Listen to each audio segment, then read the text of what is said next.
Hello everyone. I hope you all are safe and healthy. In today's session, we are going to discuss illustration 5th of chapter number 4, journal. Now, let us start the illustration. Write journal entries for the following transaction in the book of Muralidhar.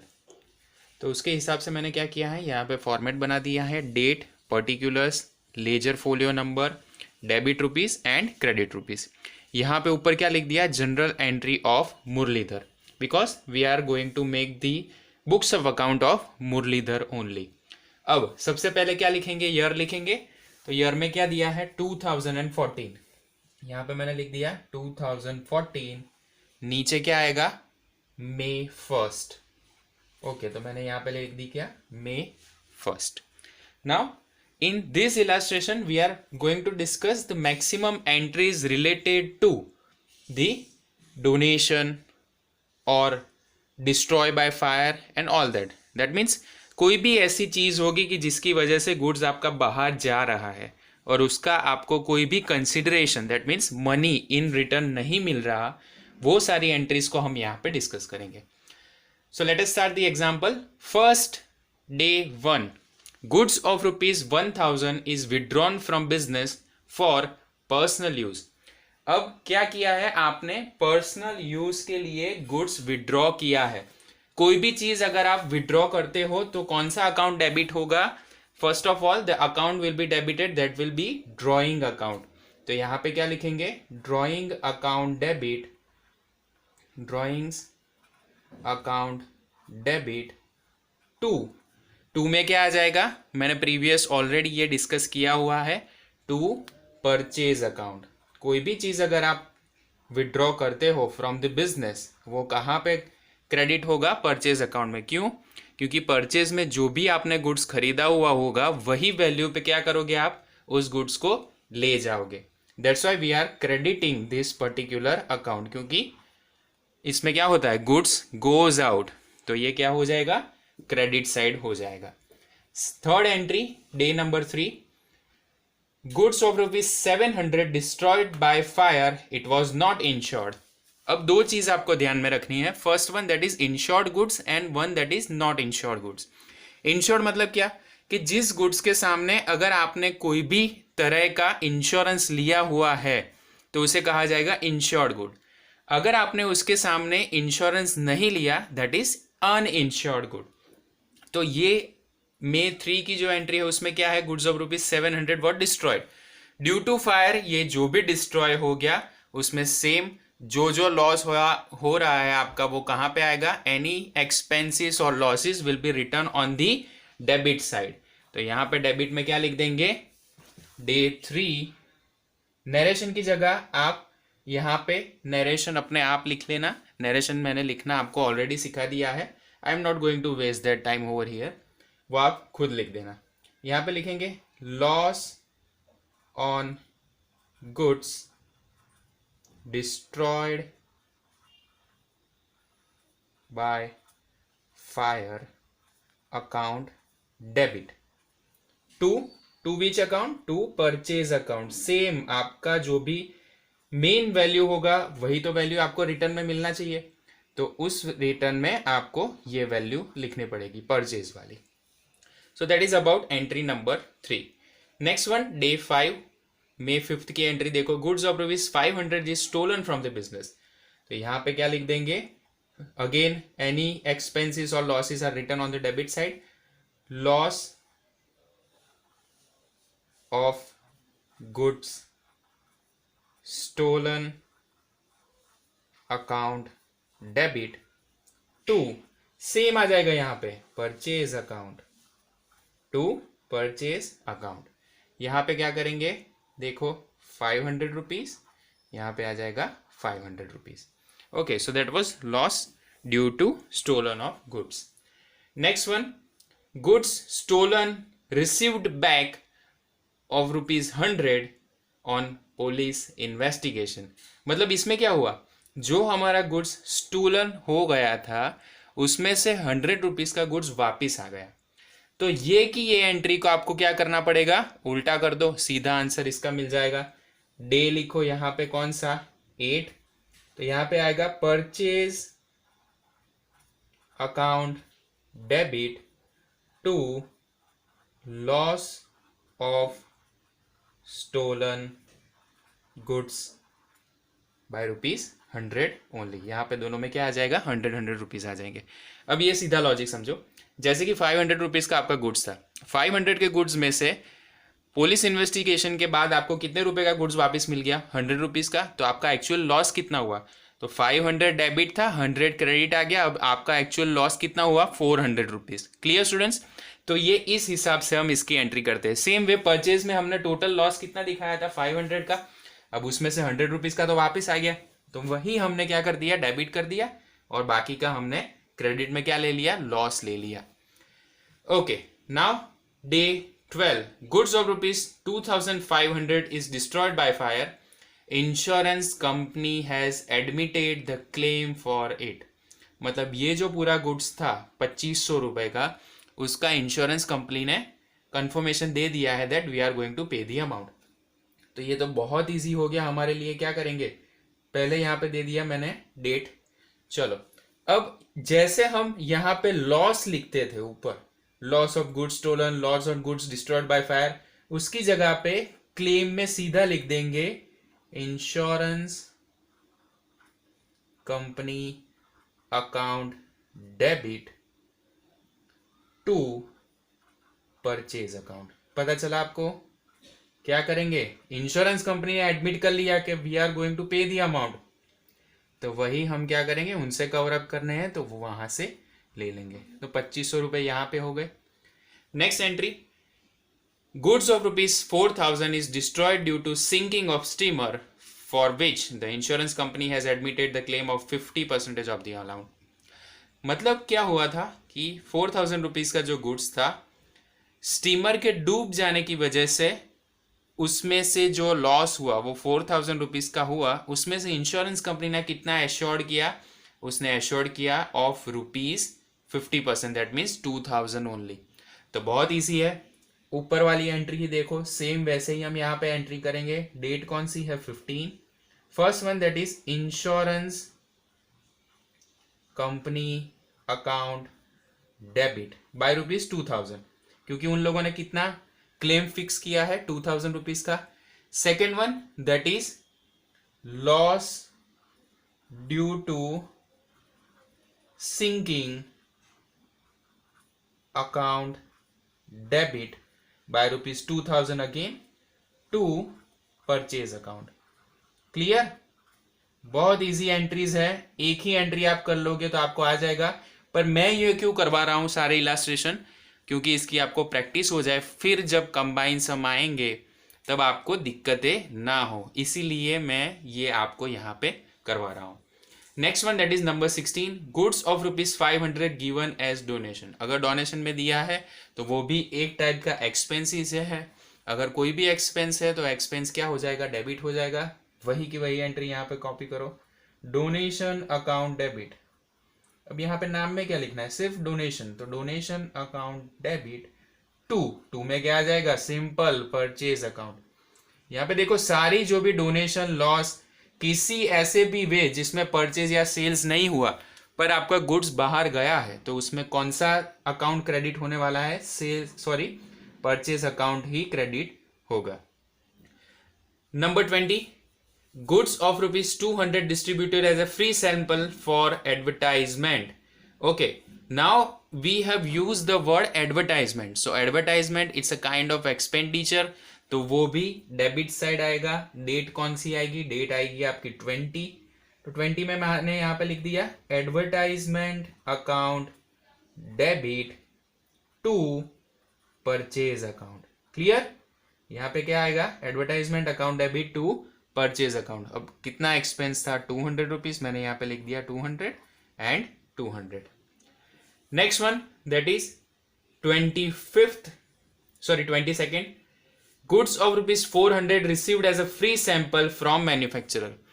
हमें यहाँ पे free में samples मिले हैं। Okay, तो ये तो हमें फ्री में मिले हैं, जिसको हमने सोल्व भी नहीं किया, कुछ नहीं किया। We are going to use that, और अगर अच्छा होगा तो उसके हिसाब से मंगवाएंगे। यहां पे मॉनेटरी टर्म्स में कुछ ट्रांजैक्शन हुआ नहीं हुआ, तो इसे कहा जाएगा non economic transaction. Okay, non economic transaction. Clear students? Okay, चलो आगे जाते हैं एंट्री नंबर 25 पे। उससे पहले मैं थोड़ा यहाँ पे लाइन ड्रॉ कर देता हूँ। Next one that is date 25, goods received on 22 sold and realise ₹300। हमें 22 पे अब क्या करना पड़ेगा, 22 को हमारा कौन सा गुड्स आया था वो देखना पड़ेगा। Now goods of ₹400 received as a free sample. Okay, हमें 400 रुपीज़ के फ्री सैंपल मिले थे, वो हमने क्या किया 22 वाले 25 को बेच दिए और उसमें से हमने कितना प्रॉफिट अर्न किया 300 रुपीज़ का। तो यहाँ पे क्या लिखेंगे, this is income for the business, business के लिए इनकम हो गया। ओके, तो यहाँ पे लिखेंगे डेट नंबर 25। ओके, अगर आप कोई भी गुड्स सोल्ड करते हो तो उसे क्या करेंगे, सेल्स अकाउंट में क्रेडिट करेंगे, ये तो आपको पता है। और उसकी रियलाइजेशन वैल्यू किस में आएगी, कैश अकाउंट में आएगी, क्योंकि आपको पैसे ही मिले हैं ना, क्योंकि ये कैश ट्रांजेक्शन है। तो यहाँ पे लिखेंगे cash account debit to sales account. Clear? Next one that is 28, goods of ₹1500 is destroyed by fire, insurance company has admitted claim of ₹900, ₹200 realized from the scrap of this particular goods. Now we have to write down the entry for that. अब इसमें तीन चीज़ें हुई। एक क्या हुआ, सबसे पहले हमारे गुड्स का टोटल वैल्यू कितना था 1500 रुपीज़, ये तो मुझे पता चल गया। तो 1500 रुपीज़ मुझे परचेज में से माइनस करने हैं, वो तो मुझे पता है।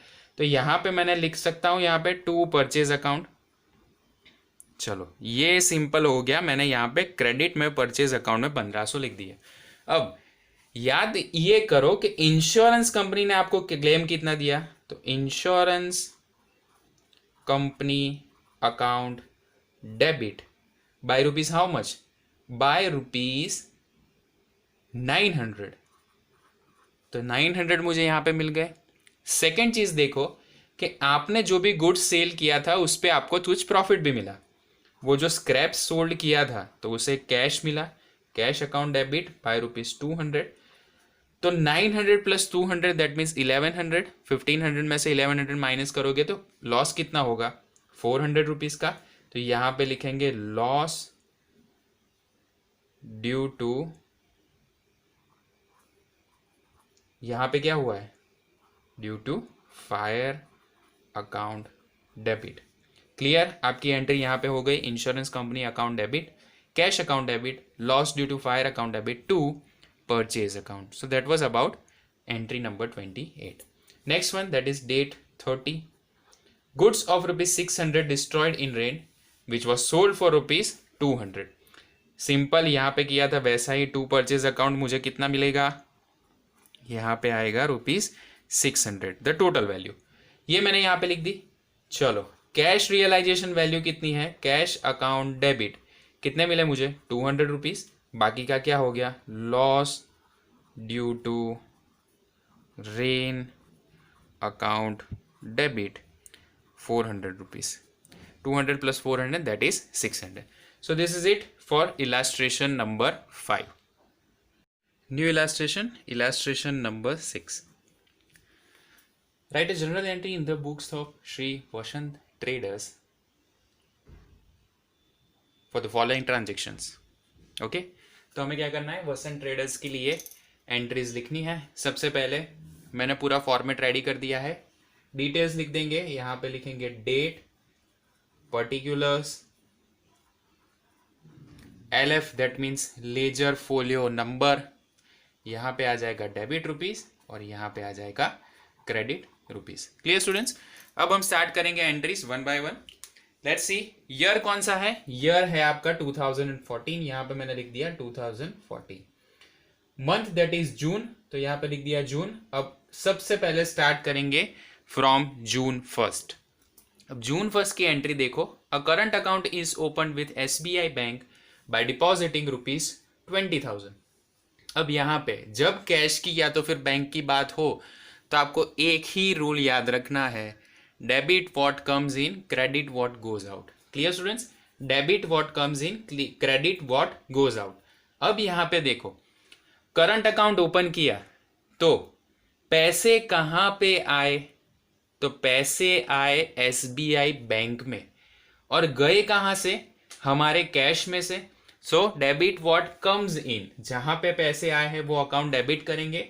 सो SBI bank account debit to, पैसे कहां से गए हैं, कैश अकाउंट में से, to cash account.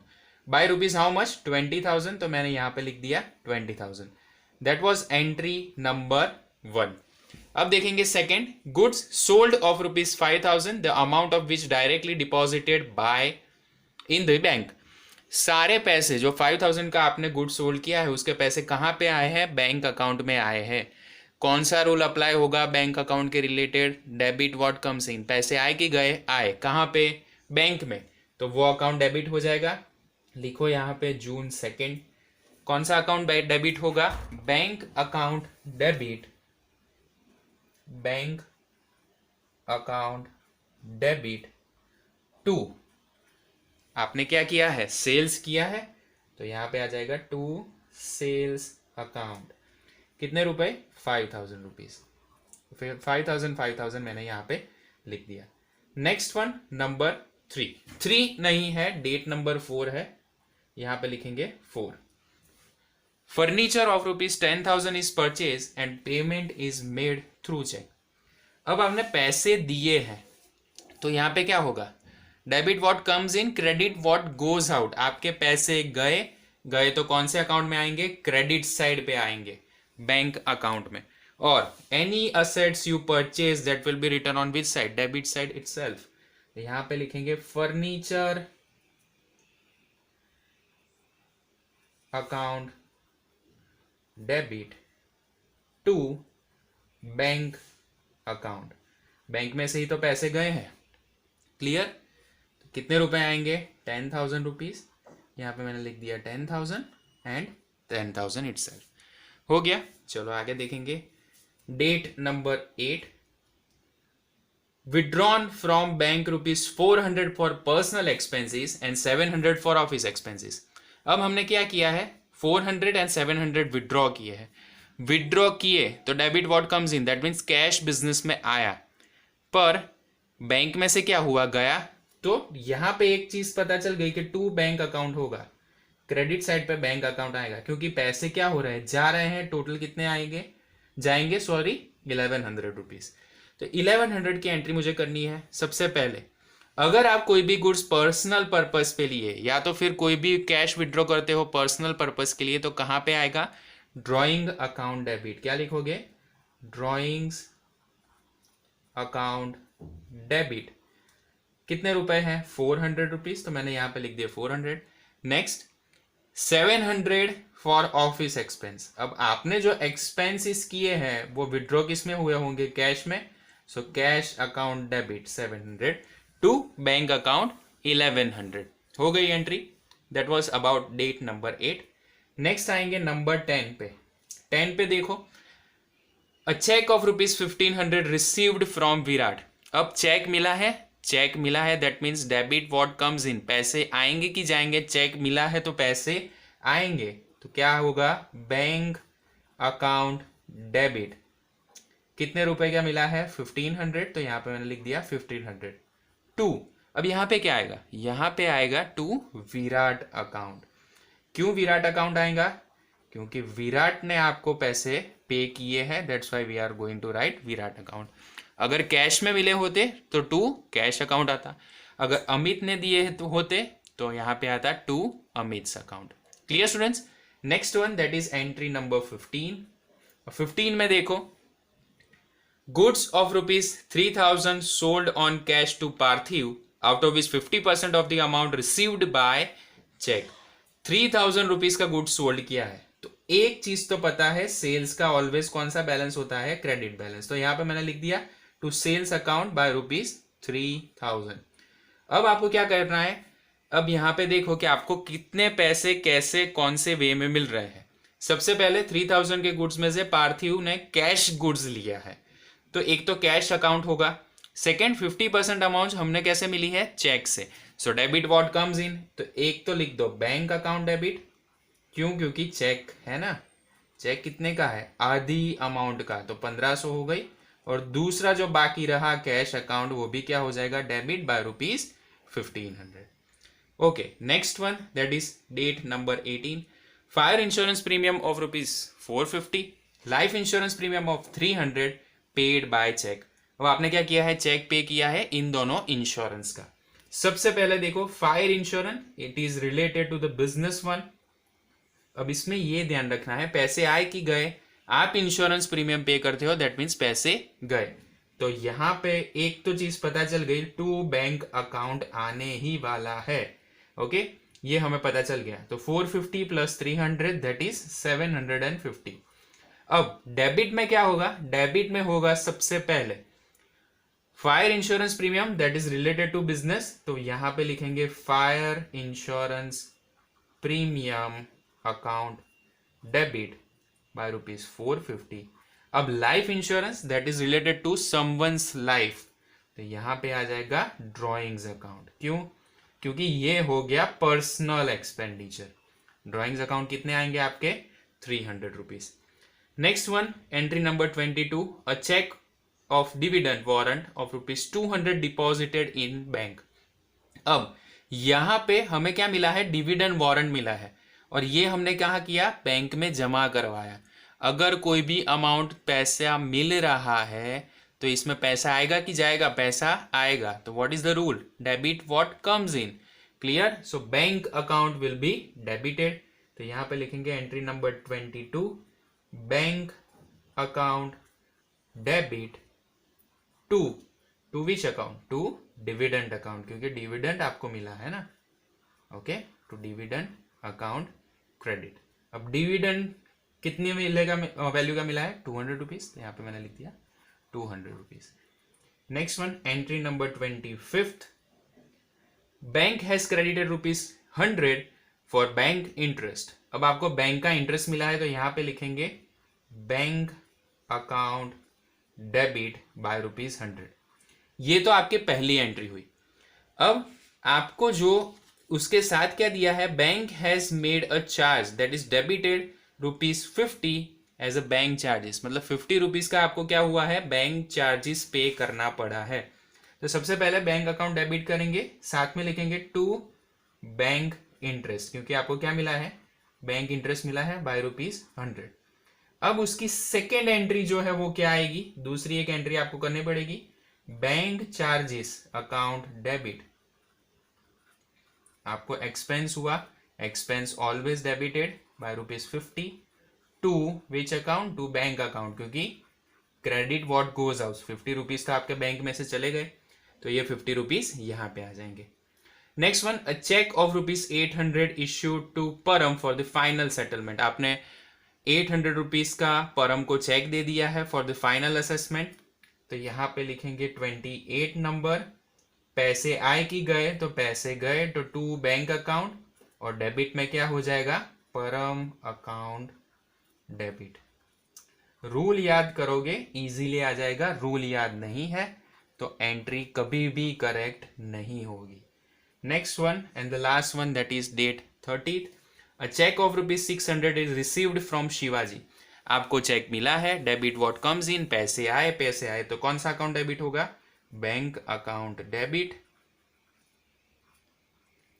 To which account, to Shivaji account. Clear students, so this is about illustration number 6. तो यहां पे हमने इलास्ट्रेशन नंबर 6 किया. इसके बाद इलास्ट्रेशन नंबर 7 करेंगे जो बैंक इंटरेस्ट के रिलेटेड है. Illustration number 7, write the journal entries for the following in the books of Pranam. So I have created this particular specimen, journal entries of Pranam, date, particulars, LF, ledger folio number, debit and credit. Now we are going to start the entry. year कौन सा है, 2015, तो यहाँ पे सबसे पहले लिखेंगे 2015. Now the month are given, that is totally different. First one that is the entry of January 1, फिर March 1, फिर June 30 and August 31st. तो सबसे पहले लिखेंगे January फर्स्ट। यहाँ पे बहुत ध्यान से एंट्री करनी पड़ेगी क्योंकि हर बार अलग अलग डेट्स यहाँ पे दी हुई है। सबसे पहले देखेंगे loan of rupees 15,000 at 14% is borrowed from Pawan for the business. हमने क्या किया है, टोटल 15,000 रुपीज की लोन ली है, किससे, पावन से। ओके, पावन से लोन ली फॉर द बिजनेस। तो अब आप किसी से लोन लेते हो तो आपके पास पैसे आते हैं कि जाते हैं? जब आप लोन लोगे तो आपके पास पैसे आएंगे। Okay, so debit what comes in, cash business में आ रहा है तो लिखेंगे cash account debit, cash account debit. अब यहाँ पे क्या लिखना है, टू, हमने जितने रुपए की लोन ली है और जितना इंटरेस्ट पे करना है वही लिखेंगे, टू 14% लोन ऑफ पावन अकाउंट। Clear students? तो ये हो गए हमारे 15,000 रुपीज, दोनों की एंट्री यहाँ पे हमने कर दी। This is about entry number January 1st। Next one that is March 1। अब यहाँ पे लिखेंगे March 1st। मैं यहाँ पे नरेशंस नहीं लिख के टाइम वेस्ट नहीं करना चाहता, पर जब भी आप ये चीज़ सॉल्व करो नरेशन लिखना। एग्जाम में नरेशन नहीं लिखोगे मार्क्स नहीं मिलेंगे। A loan of rupees 18,000 at 18% is given to Pushkar. हमने लोन किसी और को दी है। जब हम किसी को पैसे देते हैं तो पैसे आते हैं कि जाते हैं? पैसे जाते हैं। तो ये तो पता चल गया कि टू कैश अकाउंट होगा। क्रेडिट व्हाट गोज आउट, तो पैसे हमारे गए, कितने रुपए गए, 18,000, तो मैंने यहाँ पे लिख दिया 18,000। डेबिट में भी एंट्री आएगी कितने रुपए की, 18,000 की, पर नाम क्या आएगा, तो यहाँ पे आ जाएगा 18% loan to which account, to Pushkar account. हमने पुष्कर को दिए तो ये हो जाएगा debit. Next one on June 30। अब June 30 की डेट देखो, बहुत अच्छी है entry. Paid interest of 6 month on loan borrowed from Pawan. हमने जो लोन ली थी पवन से, उसमें 6 month का हमको क्या करना है, इंटरेस्ट पे करना है। अब इंटरेस्ट पे करोगे तो पैसे आएंगे कि जाएंगे, पैसे जाने वाले हैं। तो पैसे जाएंगे तो कैश अकाउंट क्रेडिट होगा, जो भी रुपए होंगे। और अब आप क्या कर रहे हो, इंटरेस्ट पे कर रहे हो तो लोन इंटरेस्ट अकाउंट डेबिट। कौन सा अकाउंट डेबिट होगा, लोन इंटरेस्ट अकाउंट डेबिट होगा। पर कितने रुपए से होगा, तो यहाँ पे आपको एक फॉर्मूला अप्लाई करनी है, कौन सी, I is equal to PRN upon 100 वाली। अब देखो मेन वैल्यू आपकी थी जब आपने पवन से लोन ली थी, कितने रुपए की ली थी, 15,000 रुपीज की। रेट ऑफ इंटरेस्ट इसी में दिया है कितने, 14%, तो 14 डिवाइड बाय 100 हो गया, multiply by total for 6 month we have taken the loan, तो 6 डिवाइड बाय 12 हो जाएगा। बहुत सिंपल। अब आपको कुछ नहीं करना, कैलकुलेटर यूज करो, उसमें वैल्यू निकालो। 15,000 multiply by 14 multiply by 6 divide by 12 into 100, that is 1200। Answer क्या आया, ₹1050। तो पवन की जो लोन थी उसका इंटरेस्ट क्या होगा, 1050 रुपीज हो जाएगा। तो ये हो गई अबाउट June 30 की एंट्री। नेक्स्ट आएगी एंट्री ऑफ August 31। August 31 में भी वैसा ही एक प्रॉब्लम है कि हमको क्या करना है, इंटरेस्ट कैलकुलेट करना है फ्रॉम पुष्कर। अब पुष्कर यहाँ पे है जिसको हमने ऑलरेडी लोन दी थी। Interest on loan is received that means we got the money. अब पैसे आ रहे हैं तो debit what comes in, cash account debit to which account, to again loan interest account. Clear students? बहुत इजी एंट्री है। ये हो जाएगी डेट कौन सी, August 31। अब same formula, I is equal to PRN upon 100। कितने रुपए की लोन दी थी, 18,000 रुपीज की। रेट ऑफ इंटरेस्ट क्या था, रेट ऑफ इंटरेस्ट था हमारा 18% multiply by for 6 months, so 6 divide by 12, यहाँ पे आ जाएंगे नीचे 100। 18,000 इंटू 18 इंटू 6 डिवाइड बाय 1200, क्या आंसर हुआ, 1620 रुपीज। सो यहाँ पे लिखेंगे 1620। सो this is it for today's session. आज के सेशन में हमने इलास्ट्रेशन नंबर 5, 6 एंड 7 किए। इलास्ट्रेशन 5 में जो एंट्री थी that was related to drawing account. Maximum जैसे भी सेल्स या परचेज के अलावा कोई और वे में अगर गुड्स जाता है, जैसे कि लॉस हो गया due to fire, due to sinking, lost हो गया गुड्स आपका, कोई मतलब चुरा के ले गया, या तो फिर स्क्रैप हो गया, कोई प्रॉब्लम हुई, बिगड़ गया गुड्स, या तो फिर आपने डोनेशन में दिया है, या तो इंश्योरेंस उसके ऊपर क्लेम हो रहा है, या तो फिर कोई एडवर्टाइजमेंट में आपको मिल रहा है, ये सारी एंट्री हमने इलास्ट्रेशन नंबर 5 में की। इलास्ट्रेशन नंबर 6 में हमने की सारी entry which was related to the bank account, जिसमें कैश और बैंक दोनों के ट्रांजेक्शन थे। और इलास्ट्रेशन नंबर 7 में हमने एंट्री की है कौन सी, अगर आप लोन लेते हो तो लोन पे इंटरेस्ट कैसे पे करोगे, उसके रिलेटेड सारी एंट्री हमने की इलास्ट्रेशन नंबर 7 में। So from next session we are going to start with the cash discount and the trade discount. उसके लिए उसका कंसेप्ट सबसे पहले समझना पड़ेगा, तो वो सारी चीज़ें हम नेक्स्ट सेशन में करेंगे। I hope you have like, share and subscribe to the channel. अगर आपने सब्सक्राइब अभी तक नहीं किया है तो प्लीज़ नीचे जो रेड बटन आपको दिख रहा है उसको सब्सक्राइब करो और मुझे हो सके उतना मोटिवेट करो। That's all for today. Thank you so much. जय हिंद।